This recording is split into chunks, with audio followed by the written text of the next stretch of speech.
É isso. Boa tarde, pessoal. Estamos aqui de volta. Conversar um pouquinho aí. Eu sempre procuro falar sobre um livro, né? Hoje estamos aí próximo do Natal. Vou passar para lá de cá, que uma parte está daquele lado ali. Estamos aí próximos ao Natal, né? E falar próximo ao Natal é falarmos alguma coisa relativa ao Natal, ao Evangelho do nosso Mestre Jesus, ou a vida do nosso querido Mestre, né? Então, me ocorreu de conversar hoje com vocês, não especificamente sobre todo o livro Boa Nova, pelo menos sobre uma passagem do livro Boa Nova, para que a gente pudesse... Deixa eu ver aqui se está ligado. Acho que está. Bom, mexeu é porque está ligado, pô. Só que sumiu tudo. Voltou. Ah, tá aí. Né? Sobre o nosso livro Boa Nova, né? Esse é um dos livros mais conhecidos da nossa doutrina espírita, né? As capas habituais são essas duas aí. A da esquerda é a capa nova, depois que a Federação Espírita Brasileira resolveu dar um novo projeto gráfico para todos os seus livros, né? Os livros atuais da Federação não são como os de antigamente. Hoje as letras são maiores, o número de páginas também, a composição gráfica é mais cuidada. Mas muita gente deve ter esse aí da capa da direita. Eu mesmo tenho esse da capa da direita aí, ó, a Boa Nova. O conteúdo é o mesmo. São 30 lições escritas pelo nosso companheiro Humberto de Campos. Então é isso aí. Esse é um livro antigo, é um livro clássico da doutrina espírita. Foi editado em 1941, né, e ele é o 14º livro psicografado pelo Chico. Eu não coloquei ali, mas é o 14º livro psicografado pelo Chico. É a autoria de Humberto de Campos. Passados esses primeiros livros aí da década de 40, vai haver um processo judicial da família de Humberto de Campos, querendo direitos autorais pelos livros que estavam sendo psicografados pelo Chico e sendo assinados Humberto de Campos. É um processo que se desdobrou, um processo judicial, que acabou com uma decisão dizendo que não havia razão, não havia por que se pagar direitos autorais à família de Humberto de Campos. Mas, a partir deste fato, né, Humberto de Campos passa a assinar Irmão X. Né, Irmão X. Então, os livros subsequentes ao Boa Nova, ao Brasil, Coração do Mundo, Pátria do Evangelho, Novas Mensagens, aqueles primeiros livros do Humberto de Campos, os livros seguintes vieram assinados Irmão X. Por essa razão, teve um processo judicial, e esse processo judicial, né, causou muito rumor no meio espírita, embora a decisão tivesse sido favorável à Federação Espírita Brasileira, que era quem publicava e publica até hoje o livro, né, o Humberto de Campos resolveu não assinar mais o Humberto de Campos e assinou Irmão X. Até uma alusão a um pseudônimo que ele tinha quando estava encarnado, que o Humberto de Campos assinou vários livros como Conselheiro XX ou Conselheiro 20, né? De maneira que, para deixar bem claro que era ele mesmo. Ele só não estava mais assinando Humberto de Campos para não trazer problemas judiciais, né? Problemas com a família, né? Por essa razão também o livro Nosso Lar não é assinado pelo autor, que nós hoje sabemos que é Carlos Chagas, né? Nós sabemos que o André Luiz é Carlos Chagas. E naquela época, né, no momento em que o livro acaba de ser psicografado por Chico, Chico pergunta para o Carlos Chagas se ele não ia colocar o nome dele no livro. Ele disse, não vou colocar o meu nome. E aí pergunta para o Chico Xavier, é o seu irmão que está dormindo no quarto ao lado, não é, Chico? E o Chico diz, é meu irmão. Como é que é o nome do seu irmão? O meu irmão se chama André Luiz, então eu vou assinar André Luiz. É por essa razão que os livros de André Luiz, né, na verdade de Carlos Chagas, desencarnado, tem o pseudônimo de André Luiz. Mas a gente só vai saber muito mais tarde, né, depoimentos do Chico, depoimentos de pessoas ligadas a ele. Quer dizer, e a família já não teve motivos para entrar com processo, nada disso. Bom, mas hoje nós não vamos falar sobre André Luiz, hoje nós vamos falar sobre o livro Boa Nova, né? Do que trata este livro? Todo mundo conhece esse livro aqui? Todo mundo conhece? Não? Tem gente que não conhece? Quem não conhece? Só para me saber. A Miriam, tem gente que não conhece. Então hoje vai ter uma palhinha do livro, tá bom? Então, esse livro aí, né, segundo o próprio Humberto de Campos, logo na introdução do livro, ele coloca uns esclarecimentos, e ele coloca essas palavras aí, ó. Nas esferas mais próximas da Terra, os nossos labores por afeiçoar sentimentos, a exemplo do Cristo, são também minuciosos e intensos. Escolas numerosas se multiplicam para os espíritos desencarnados. E eu, que sou agora um discípulo humilde desses educandários de Jesus, reconheci que os planos espirituais têm também o seu folclore, né? Então, folclore, nós sabemos, mas eu coloquei ali para a gente firmar bem o conceito, é um conjunto de tradições, conhecimentos, crenças populares, expressam em provérbios, contos ou canções. Então a gente tem o folclore brasileiro, né, que fala lá do Saci Pererê, fala lá de aquele boto, né? Tem várias figuras, hein? Várias lendas lá, principalmente do norte do país, do nordeste do país, no sul também, né? Então, no plano espiritual, existe um folclore, é isso que o Humberto de Campos está falando. E no plano espiritual existem escolas onde nós fazemos, portanto, o nosso aprendizado, nós damos sequência aos nossos aprendizados. O Humberto de Campos era um homem culto, um homem que integrava a Academia Brasileira de Letras, né? Essa mesma Academia Brasileira de Letras que existe até hoje. É fundador da Academia Brasileira de Letras, época de Machado de Assis, época daqueles grandes escritores brasileiros. Não que os de hoje sejam menores, mas aqueles escritores clássicos, né? Da nossa literatura. Então, apesar de ser um homem tão culto, ele se define ali como um discípulo humilde de Jesus, né? E ele, nessas escolas do plano espiritual, ele percebe que existe um folclore que ele pretende, portanto, trazer para nós. Essa é a ideia, portanto, do livro Boa Nova. E ele continua lá, ó. Os feitos heróicos e abençoados, muitas vezes anônimos no mundo, praticados por seres desconhecidos, encerram aqui profundas lições em que encontramos forças novas. Todas as expressões evangélicas têm entre nós a sua história viva. Nenhuma delas é símbolo superficial. Inumeráveis observações sobre o mestre e seus continuadores palpitam nos corações estudiosos e sinceros. Então existe uma porção de histórias no mundo espiritual que vão além do que os nossos evangelhos, né, detalham para nós. Nós vamos ver, né, vamos falar um pouquinho sobre os evangelhos. Nós temos 4 evangelhos, né, 4 evangelhos canônicos, como nós vamos ver, é a denominação. E no plano espiritual, esses evangelhos, essas notícias que estão nos evangelhos, elas são muito mais detalhadas, são muito mais atraentes, tem muito mais detalhes sentimentais do que propriamente o texto evangélico que chega para nós. Então é isso que o Humberto Campos quer falar para nós. Ele quer botar mais emoção no texto evangélico, ele quer trazer mais elementos para que nós nos sensibilizemos mais, nos emocionemos mais com a vida do nosso Mestre Jesus. Dos milhares de episódios desse folclore do céu, consegui reunir 30.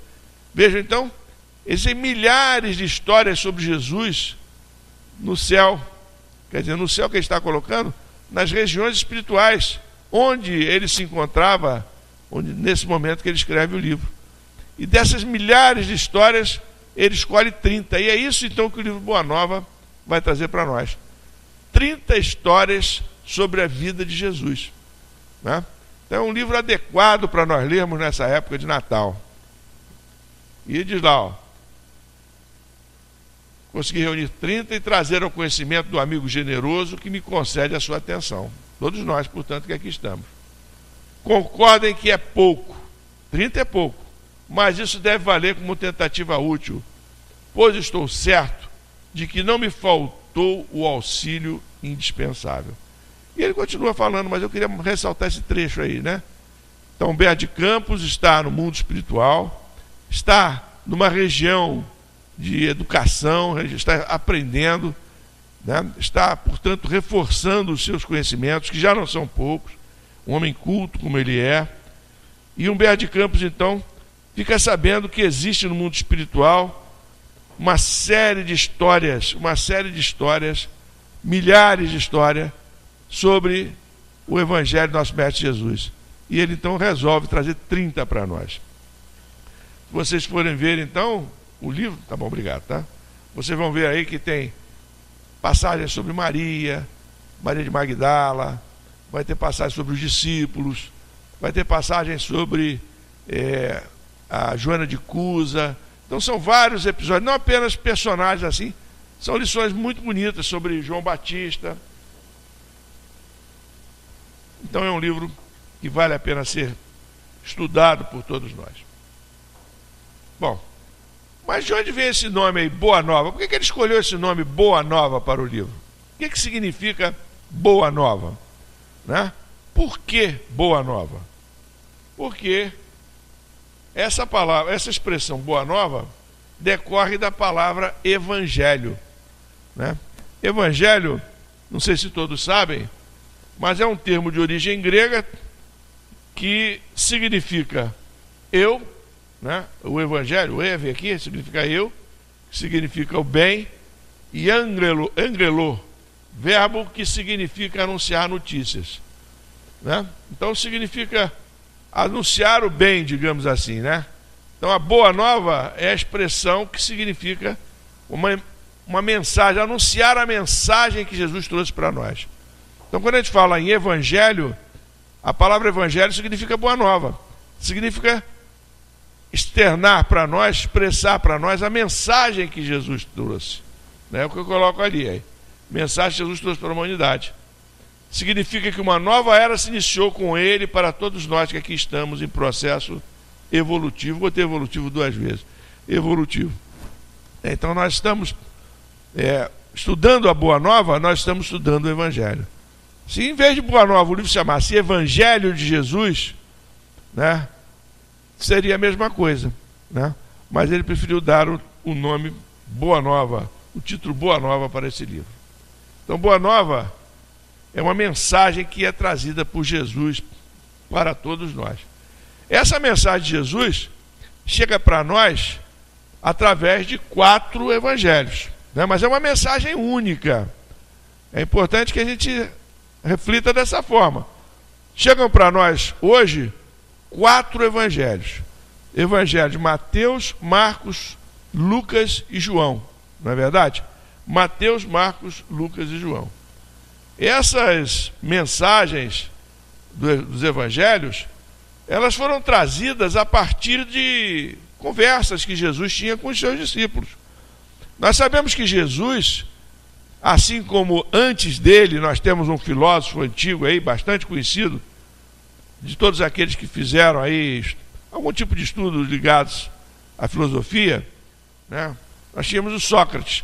Sócrates, muito antes de Jesus, também trouxe uma série de informações, uma série de ensinamentos, mas ele não escreveu nada.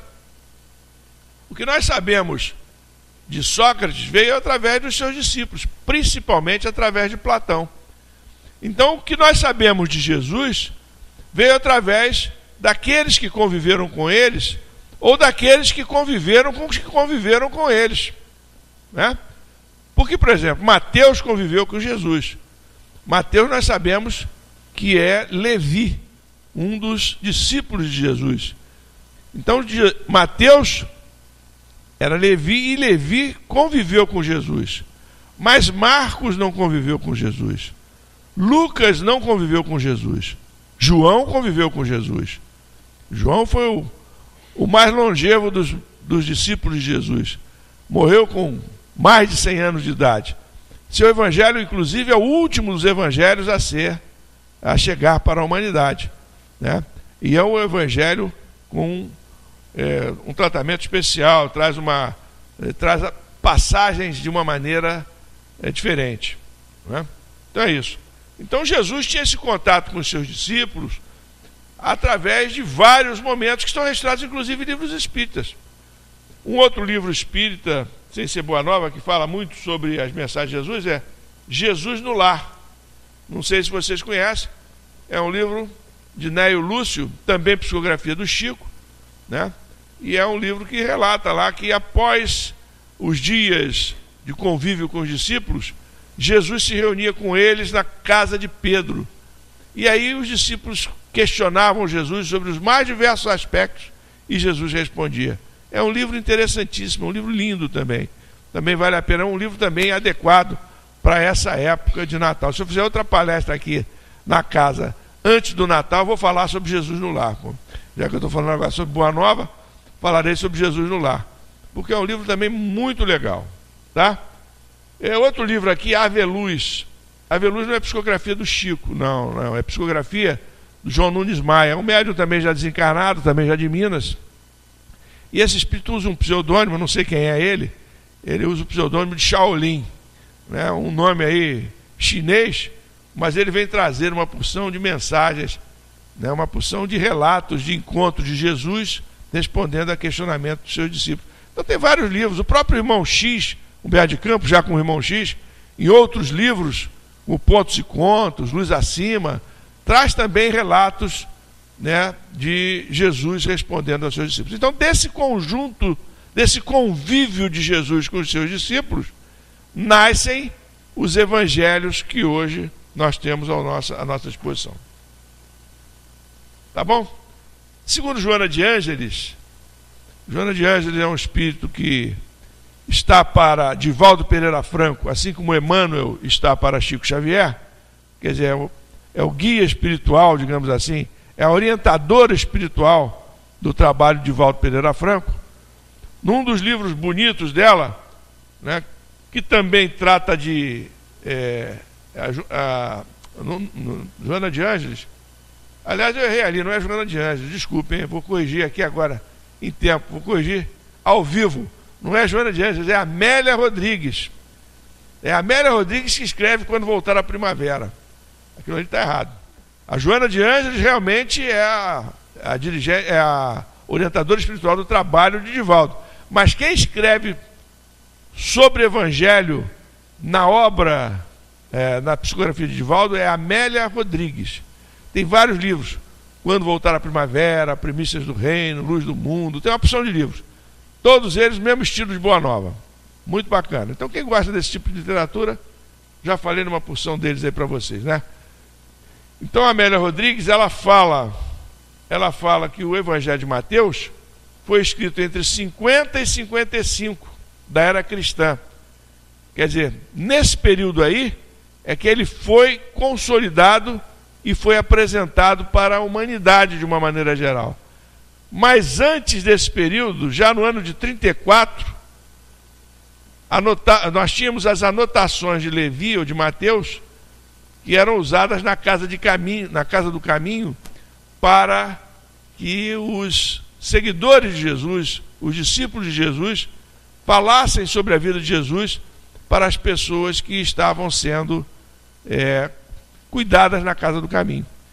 Eu não sei se vocês têm conhecimento disso.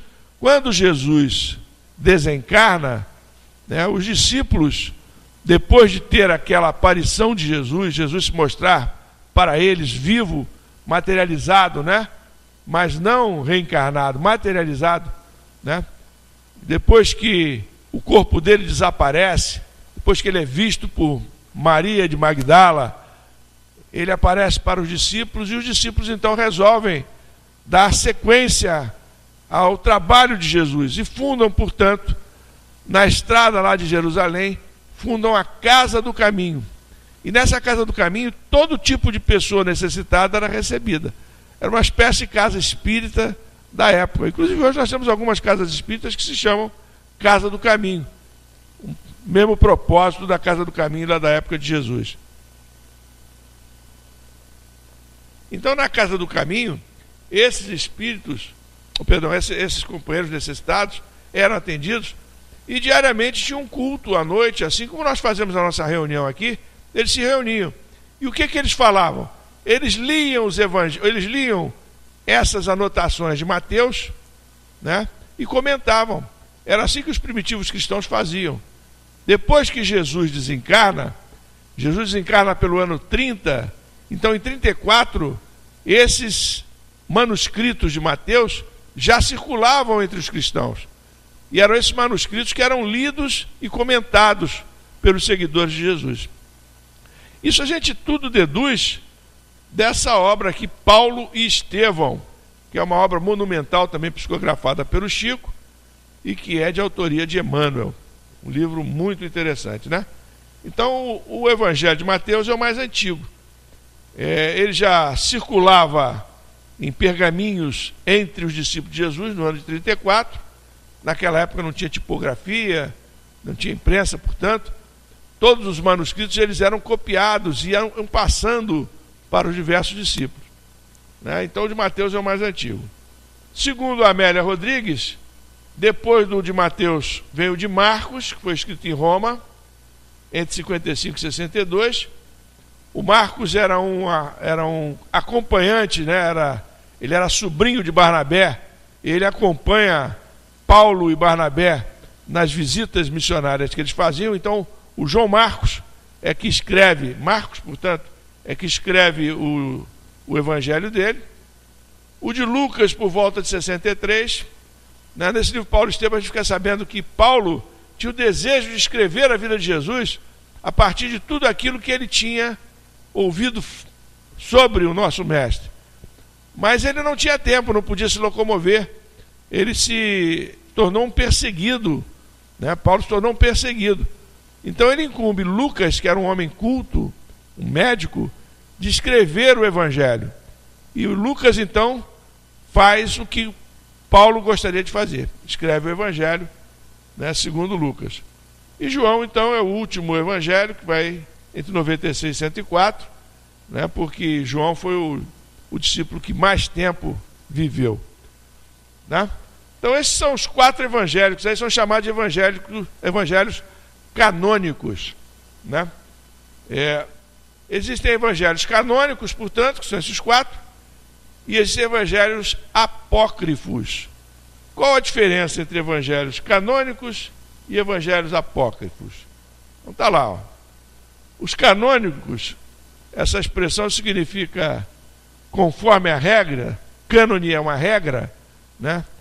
Nesses evangelhos canônicos, dividem-se em sinóticos, que são os 3 primeiros, Mateus, Marcos e Lucas. O texto é muito parecido, há correspondência de passagens em um e outro, né? E o Evangelho de João.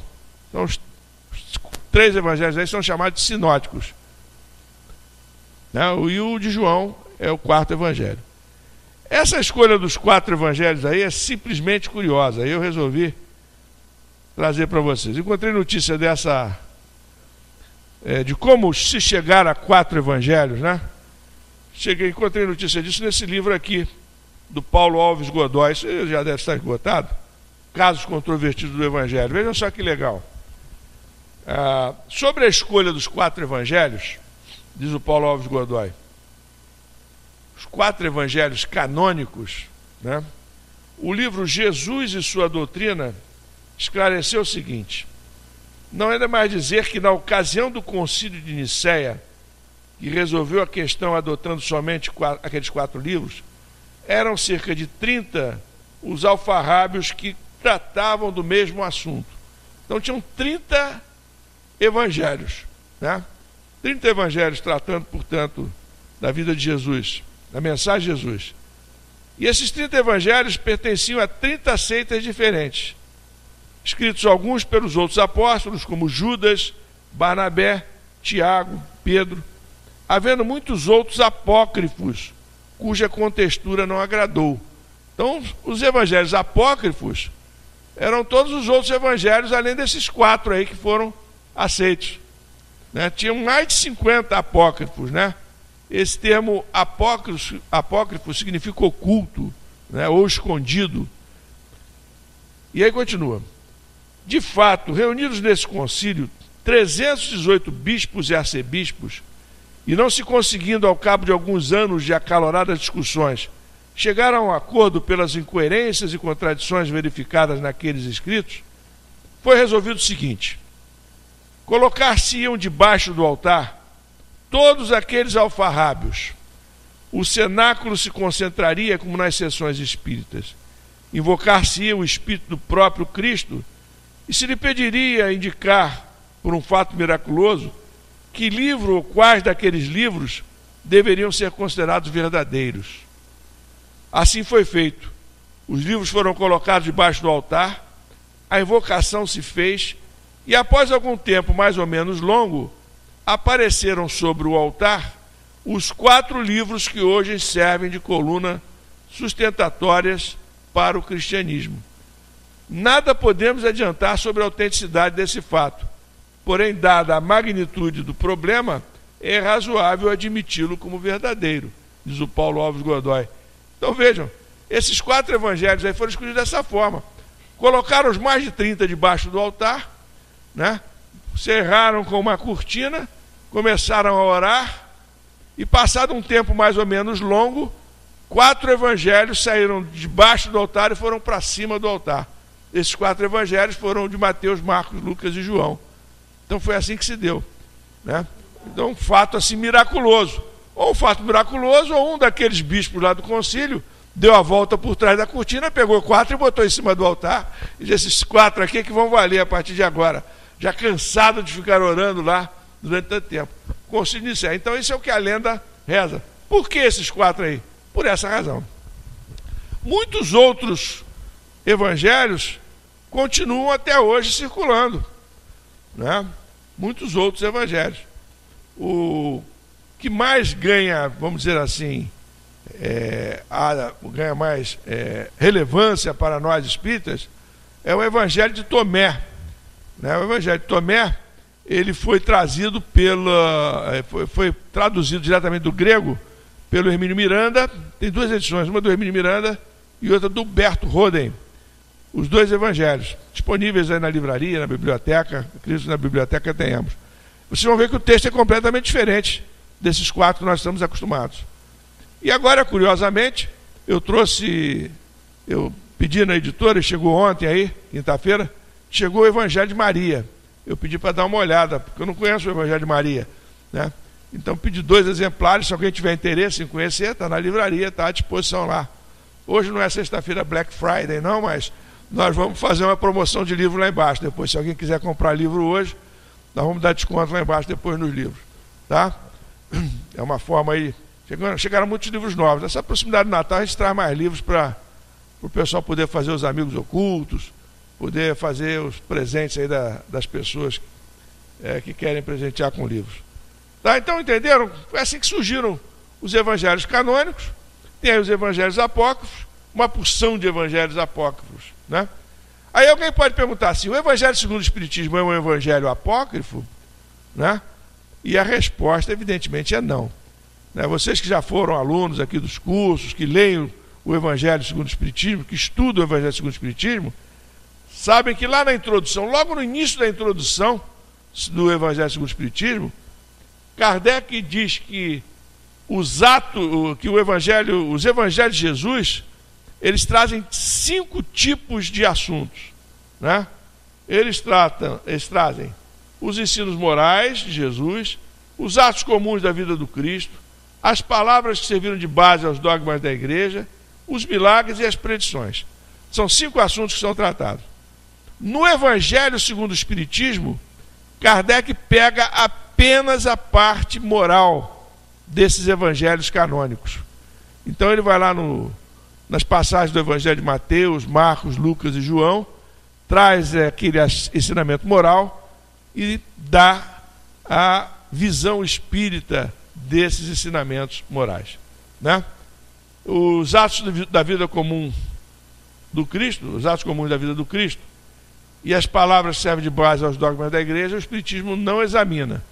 Mas os milagres e as predições são examinados também, são estudados também no livro A Gênese, tá? Então o Evangelho segundo o Espiritismo não é um evangelho apócrifo, é um estudo da parte moral dos evangelhos canônicos, esses 4 que foram trazidos. Então, feitas essas observações aí, né? Lembrar aí que o Chico dá bem a importância do Evangelho, do que seja o Evangelho para nós. Diz aqui o Chico, ó: creio que a importância do Evangelho de Jesus em nossa evolução espiritual é semelhante à importância do sol na sustentação de nossa vida física. Quer dizer, se não houver sol, não existe vida física. Se nós não observarmos o Evangelho, nós não evoluímos moralmente, né? Essa é a visão do nosso querido mestre, do nosso querido Chico, né? Falando sobre os Evangelhos. Bom, então é isso. Então, se o Evangelho tem toda essa importância para nós, é importante que a gente leia, conheça, estude o livro Boa Nova, porque ele vai dar uma contribuição para que a gente evolua melhor espiritualmente. Até aqui tudo bem, pessoal? Alguém quer falar alguma coisa aí? Tá tranquilo? Então, de tantas lições que nós temos no Evangelho segundo o Espiritismo, no livro Boa Nova, eu escolhi uma para nós lermos juntos aqui hoje, nesta tarde, né? A lição é o capítulo 9 do livro Boa Nova, Velhos e Moços. E eu escolhi essa lição, né, porque eu já passei dos 60, né? Então a gente fica aqui, eu me senti ali na lição muito confortado. Espero que aqueles, tem muita gente idosa, muita gente da minha faixa etária aí, né? Então eu achei muito, tem muita gente lá atrás, muita gente também fora dessa faixa etária, pô. Essa reunião anda se renovando, felizmente, né? Antigamente nós tínhamos mais gente aqui com mais de 60. Acho que 60. Hein? Já embarcaram, né? Pô, você agora me arrasou, então o meu embarque está próximo. Na verdade, todos nós temos o passaporte, só falta carimbar, né? Então, com 60 ou com menos de 60, a gente pode ser carimbado a qualquer momento. Mas nós temos, a reunião é predominantemente de pessoas mais maduras. Essa é a ideia, né? E essa lição Velhos e Moços, eu acho que é adequada para todos nós. Eu gostei muito dessa lição, até porque ela não trata especificamente de um vulto do Evangelho, mas trata das fragilidades dos discípulos de Jesus. Eu acho que isso é bacana. Então diz lá, ó, é uma passagem, eu vou tentar resumir em alguns momentos aqui, né? Então os discípulos de Jesus, eles estavam reunidos e os jovens estavam se achando o máximo lá, né? Então aqui, vamos pegar aqui, ó. Enquanto Pedro e André se punham a ouvir os companheiros com a ingenuidade de seus corações simples e sinceros, Pedro e André são irmãos, né? Pedro já tem uma certa idade, já é mais idoso, né? 60 anos naquela época ninguém durava. Então velho naquela época, passou dos 30, já era considerado velho, né? Então Pedro e André se punham a ouvir os companheiros com a ingenuidade de seus corações. João era garoto, João tinha 17 anos, ou até menos, 14, não me lembro bem agora. Comentava os planos de luta no porvir. Tiago, seu irmão, falava do bom aproveitamento de sua juventude, ao passo que o jovem Tadeu fazia promessas maravilhosas. Então estão lá os jovens traçando uma porção de planos, e aqueles com mais idade, com mais, acredito eu, em uma faixa de uns 30 anos, estão só ouvindo ali ingenuamente o que eles estão falando. E aí o André está falando lá: somos jovens, iremos à terra inteira, pregaremos o evangelho às nações, renovaremos o mundo. Tão logo o mestre permitisse, sairiam da Galileia, pregariam as verdades do reino de Deus naquela Jerusalém, atulhada de preconceitos e falsos intérpretes do pensamento divino. Sentiam-se fortes e bem dispostos, respiravam a longos haustos e supunham-se os únicos discípulos habilitados a traduzir com fidelidade os novos ensinamentos. Por longas horas questionavam acerca de suas possibilidades, apresentavam as suas vantagens, debatiam seus projetos imensos. Estavam se achando o máximo por serem jovens e os outros, mais maduros, não terem a mesma juventude, né? Isso ocorre muito hoje, nos dias de hoje, gente. No mercado de trabalho, a gente encontra muito isso. Chegam aqueles mais jovens, a primeira providência deles é querer ocupar os melhores cargos e afastar aqueles mais antigos no mercado de trabalho. Isso é uma característica, inclusive, dos dias de hoje. Então, nós estamos tratando de uma lição da época de Jesus, mas que pode ser facilmente constatada nos dias de hoje, né? É uma geração, a geração Y, né? A geração Y é uma geração ansiosa, é uma geração que quer assumir os altos cargos imediatamente, quer suprimir etapas da vida profissional. Então, o pessoal da geração Y na época de Jesus é esse pessoal aí, ó. João, Tadeu, né? Tiago, essa turma mais jovem aí, né? Então é isso aí. E pensava consigo, que poderia realizar Simão Pedro, chefe de família, encarcerado nos seus pequeninos deveres? Pedro já tinha mais idade. Mateus não estava igualmente laçado por inadiáveis obrigações de cada dia? Mateus era Levi, coletor de impostos, né? André e o irmão os escutavam despreocupados para meditarem apenas quanto às lições do Messias. Pedro e André não estavam nem aí para o que eles falavam. Entretanto, Simão, mais tarde chamado Zelote, essa palavra Zelote significa zeloso em grego, ou cananeu, né? Então, se vocês encontrarem Simão Cananeu ou Simão Zelote, é o mesmo personagem. Antigo pescador do lago, acompanhava semelhantes conversações, humilhado. Algo mais velho que os companheiros, suas energias, a seu ver, já não se coadunavam com os serviços do Evangelho do Reino. Então, o mais velho do grupo era o Simão Zelote, ou Simão Cananeu. E ele ficava incomodado com aquele discurso dos mais jovens, né? Ouvindo as palavras fortes da juventude dos filhos de Zebedeu, perguntava a si mesmo o que seria de seu esforço singelo junto de Jesus. Bom, os filhos de Zebedeu aí é o Tiago e o João, né? Começava a sentir mais fortemente o declínio das forças vitais. Suas energias pareciam descer de uma grande montanha, embora o espírito se lhe conservasse firme e vigilante no ritmo da vida. Deixando-se, porém, impressionar vivamente, procurou entender-se com o mestre, buscando eximir-se das dúvidas que lhe ruíam o coração, né? Então, ele ficou incomodado, vou procurar o mestre Jesus e vou colocar o meu incômodo para ele, vou ver o que ele fala sobre isso. Depois de expor os seus receios e vacilações, observou que Jesus o fitava sem surpresa, como se tivesse pleno conhecimento de suas emoções. O mestre é o mestre, né? O mestre já sabia dessas dificuldades de relacionamento entre os mais jovens e os mais idosos. Simão, disse o mestre com desvelado carinho. Simão, disse o mestre com desvelado carinho. Poderíamos, por acaso, perguntar a idade de nosso pai? Né? Quantos anos tem Deus? Né? Seria essa a pergunta. E se fôssemos contar o tempo na ampulheta das inquietações humanas, quem seria o mais velho de todos nós? Se nós olhássemos aí, do ponto de vista espiritual, quem seria o mais velho daquele grupo que ali estava? A vida, na sua expressão terrestre, é como uma árvore grandiosa. Aí vem a lição de Jesus. A infância é a sua ramagem verdejante.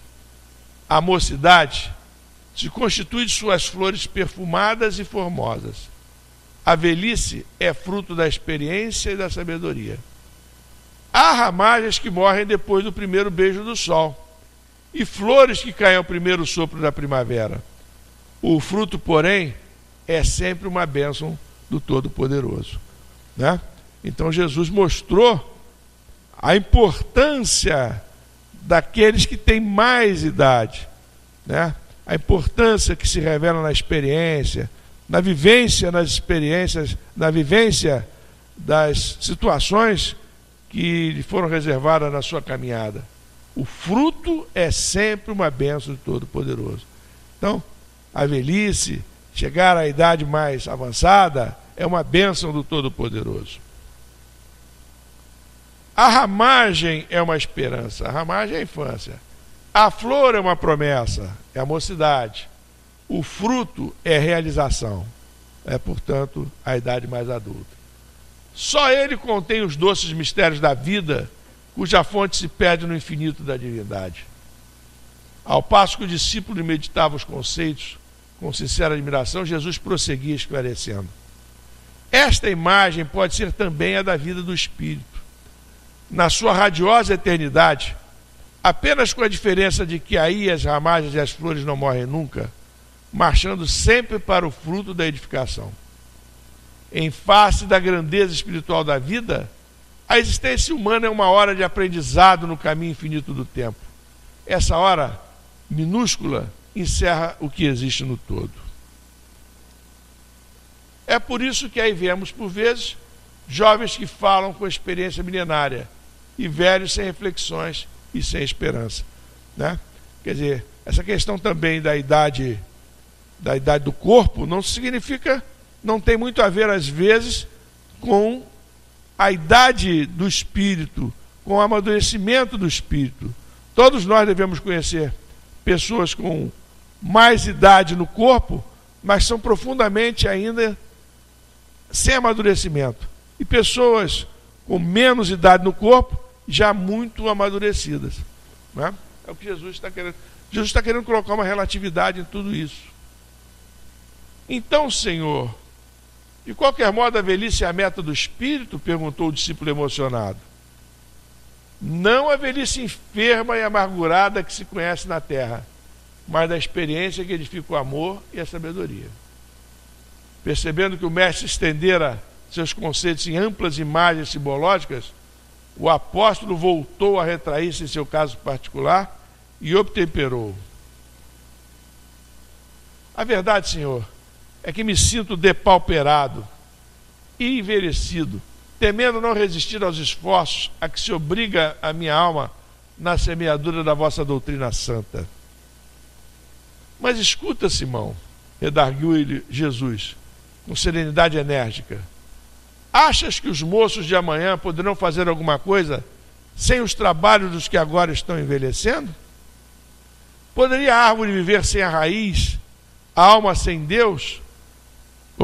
Desculpe. Lembra-te da tua parte do esforço e não te preocupes com a obra que pertence ao Todo-Poderoso. Sobretudo, não esqueças que a nossa tarefa para a dignidade perfeita de nossas almas deve ser intransferível. João também será velho, e os cabelos brancos de sua fronte contarão profundas experiências, né? Então, interessante aqui, né, que o irmão X fala de João, que João foi o discípulo que mais viveu, né?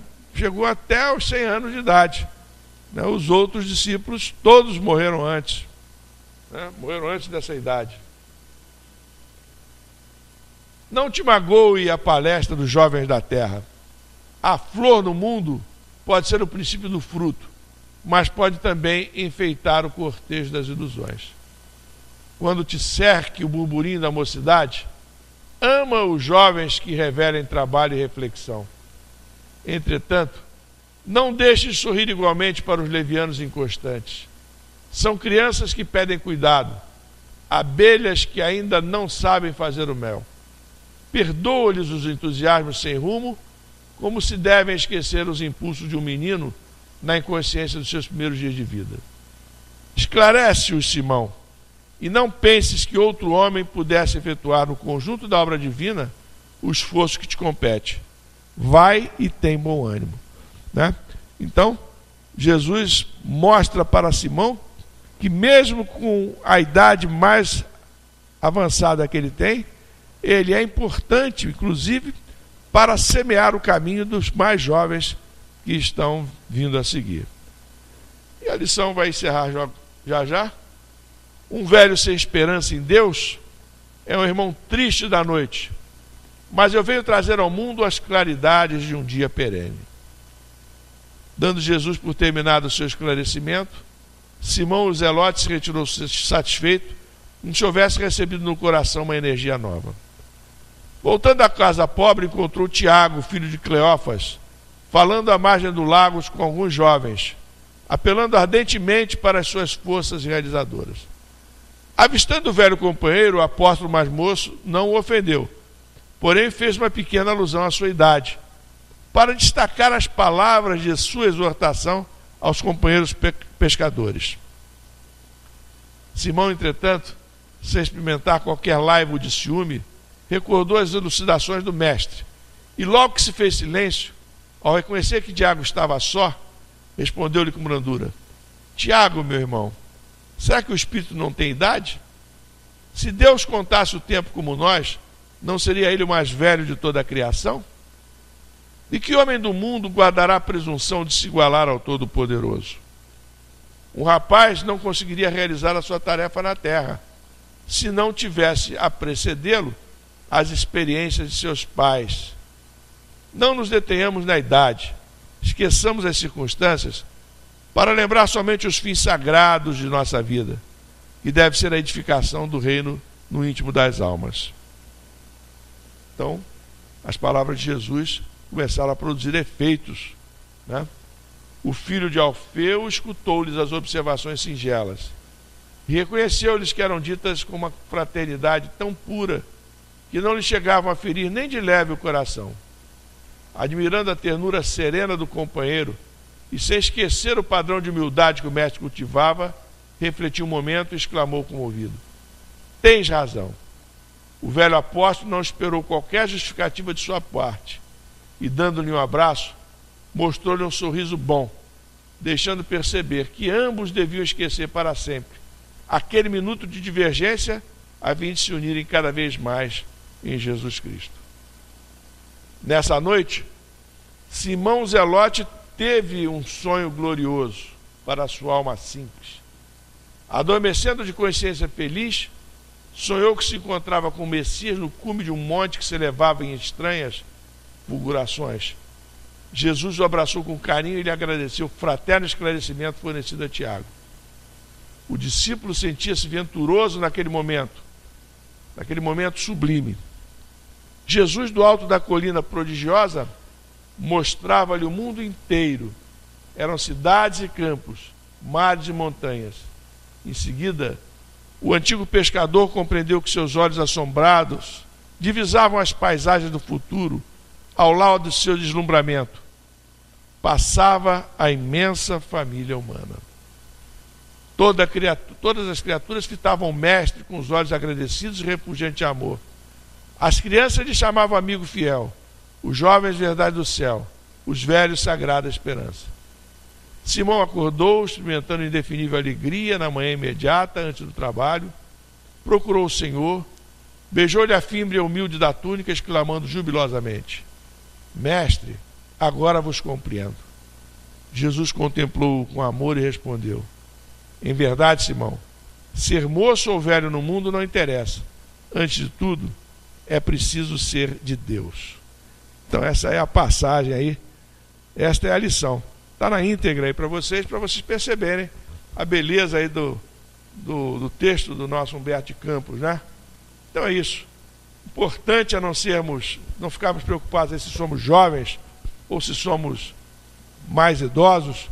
O importante é nós realizarmos aquilo que nós nos propusemos a realizar, né? Todos nós, ao reencarnarmos, trazemos um compromisso com o nosso crescimento espiritual. Então, o que a lição vem nos trazer é isso. Nesses dias de hoje, que às vezes somos confrontados aí nos nossos locais de trabalho, nas nossas locomoções aí pela cidade, às vezes nos sentimos, aqueles que têm mais idade, evidentemente, às vezes se sentem assim desprezados, menos quistos pelos mais jovens, Mas o importante é fazer como fez ali o Simão Zelote, É nós não nos preocuparmos com esse tipo de coisa, é percebermos que todos nós temos um compromisso com o nosso crescimento espiritual, E a mensagem de Jesus é essa. Não há, do ponto de vista espiritual, não temos que nos preocupar se somos jovens ou se somos idosos.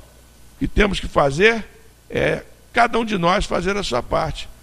Como diz ali o finalzinho da lição, é preciso, antes de tudo, nós sermos de Deus e realizarmos, portanto, a mensagem, a divulgação da mensagem do Mestre, seja pelas palavras, seja pelos nossos exemplos, seja pelos nossos, por todo o nosso comportamento nos dias de hoje. Então é isso, estamos nos aproximando do Natal, E é importante que nós nos comportemos como espíritas nesse período, E o espírita não se preocupa no Natal com o Papai Noel, não se preocupa com questões materiais. O espírita deve se preocupar, sobretudo, em homenagear o Mestre Jesus, que é o grande aniversariante desse período, E nós precisamos, então, homenagear Jesus dessa forma, fazendo com que os seus ensinamentos sejam praticados no nosso dia a dia. Esse é o grande desafio para todos nós. É difícil nós conseguirmos exemplificar o que Jesus trouxe para nós, mas esse é o compromisso que temos, independentemente da idade que tenhamos, independentemente, portanto, da situação que ocupemos na vida material. É isso, meus irmãos. Ficar falando aqui, não vamos ficar divagando acerca do mesmo ponto. Que o Senhor Jesus nos envolva, portanto. Provavelmente essa é a última oportunidade que eu vou estar com vocês aqui antes do Natal, pelo menos na tribuna.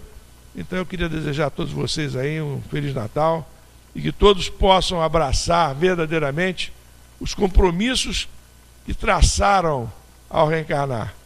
Que aproveitem bem, que todos nós aproveitemos bem esta oportunidade que é a reencarnação. E que todos nós, independentemente da idade que tenhamos, independentemente da força física que nós achemos que não temos mais para ir à frente, como Simão Zelote confessa, é importante que nós nos desincumbamos dos compromissos que traçamos. O Senhor Jesus nos envolva a todos e um Feliz Natal para todos vocês aí.